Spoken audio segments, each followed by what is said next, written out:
जिस बिल को मुसलमानों के हुकूक की हिफाजत करने वाला बिल बताया जा रहा है, उसी को पेश करने के लिए और उस पर बात करने के लिए लोकसभा में भाजपा सरकार के पास एक भी मुस्लिम सांसद नहीं है। जिस वक्त, मैं लोकसभा कह रहा हूं, सुना करिए, जिस वक्फ बिल को मुस्लिम महिलाओं को हक दिलाने वाला बताया जा रहा है, उसे संसद में पेश करने वाली पार्टी के पास न तो राज्यसभा में, न लोकसभा में, न देश की किसी विधानसभा में एक भी मुस्लिम महिला सदस्य नहीं। सभापति महोदय अशफाकुल्लाह खान जब फैजाबाद की जेल में फांसी के फंदे पर झूल रहे थे तो इसी देश की जमीन के लिए झूल रहे थे ना। सभापति महोदय, अंडमान की जेल में काला पानी की सजा काटकर अपनी जान देने वाले मौलाना फजले हक खैराबादी हो या शेर खान अफरीदी हो, वो भी तो इसी जमीन के लिए अपनी जान दे रहे थे ना। सभापति महोदय, पाकिस्तान के खिलाफ लड़ते हुए अपनी जान देने वाले महावीर चक्र विजेता ब्रिगेडियर उस्मान हो या पाकिस्तान के पैटर्न टैंक उड़ाने वाला परमवीर चक्र विजेता वीर अब्दुल हमीद हो, वो भी तो इसी जमीन के लिए अपनी जान दे रहा था ना। और मंत्री जी, मैं इस सदन में अलग ऐलान ये कहता हूं कि जब भी इस देश की जमीन को लहू की जरूरत होगी, आपसे 2 कदम आगे इमरान खड़ा मिलेगा, ये मैं आपसे यकीन दिलाते हुए कह रहा हूं। को कातिल कहेगी दुनिया, हमारा ही कत्लेआम होगा, हम ही कुएं खोदते फिरेंगे, हम ही पे पानी हराम होगा। सभापति महोदय, सन 1947 में दिल्ली की जामा मस्जिद की तारीखी सीढ़ियों पर खड़े होकर के भारत रत्न मौलाना अबुल कलाम आजाद साहब ने कहा था कि मुसलमानों कहां जा रहे हो, यह है तुम्हारा मुल्क, यहां तुम्हारे आबाओ अजदाद की कब्रें हैं। उस वक्त मौलाना आजाद की ये सदाएं सुन करके लोगों ने अपने सरों की गठरियां उतार करके रख दी थी।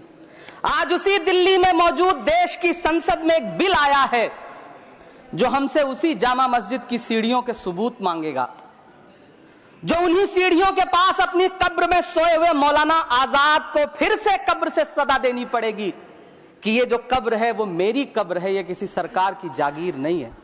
सभापति महोदय, मैं जहां खड़ा हूं इसी संसद भवन के सामने सड़क के उस पार अपनी कब्र में सोए हुए भारत के पूर्व राष्ट्रपति फखरुद्दीन अली अहमद की कब्र है। शायद अब उस कब्र से भी सदाएं आए कि ये कब्र मेरी कब्र है, ये सरकार की जागीर नहीं है।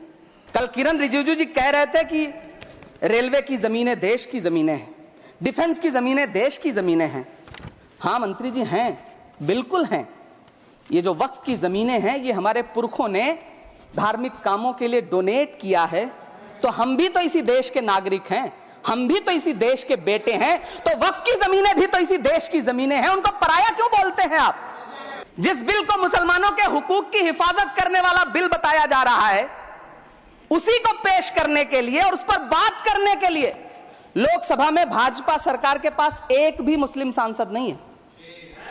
जिस वक्त, मैं लोकसभा कह रहा हूं, सुना करिए, जिस वक्फ बिल को मुस्लिम महिलाओं को हक दिलाने वाला बताया जा रहा है, उसे संसद में पेश करने वाली पार्टी के पास न तो राज्यसभा में, न लोकसभा में, न देश की किसी विधानसभा में एक भी मुस्लिम महिला सदस्य नहीं।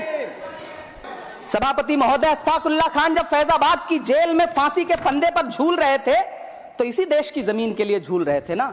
सभापति महोदय, अंडमान की जेल में काला पानी की सजा काटकर अपनी जान देने वाले मौलाना फजले हक खैराबादी हो या शेर खान अफरीदी हो, वो भी तो इसी जमीन के लिए अपनी जान दे रहे थे ना।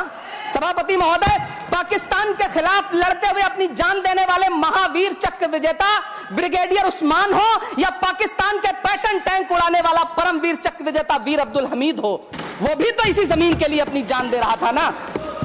और मंत्री जी, मैं इस सदन में अलग ऐलान ये कहता हूं कि जब भी इस देश की जमीन को लहू की जरूरत होगी, आपसे 2 कदम आगे इमरान खड़ा मिलेगा, ये मैं आपसे यकीन दिलाते हुए कह रहा हूं। हमसे हमारी इबादत गाहें तो मत छीनिए ना, हमारे घरों पे बुलडोजर तो मत चलाइए ना, हमारी कब्रों में तो हमें सुकून से सोने दीजिए ना। सभापति महोदय, माइनॉरिटी मिनिस्ट्री का बजट कट करके, मुस्लिम बच्चों की स्कॉलरशिप बंद करके अब सरकार कह रही है कि हम वक्फ की आमदनी से गरीब मुसलमानों का भला करेंगे। धन्यवाद मोदी जी, क्या बढ़िया सौगातें मोदी दे रहे हैं आप। पहले हमें गुजराते मोदी दिया, आप सौगातें मोदी दे रहे हैं।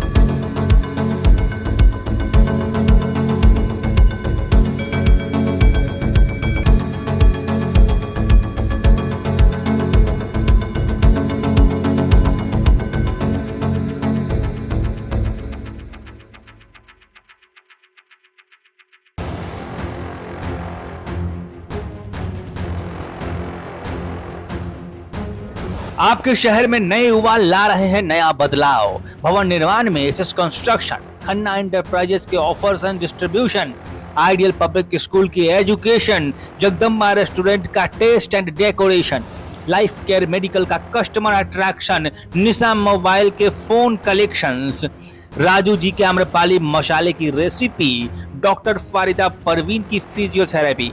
ये है शहर में अपने फील्ड के दिग्गज। आप भी बताइए, आप हैं किस फील्ड के दिग्गज, ताकि हम बता सकें अपने दर्शकों को। जुड़े प्रकाशवाणी के डिजिटल मीडिया प्लेटफॉर्म के साथ आज ही।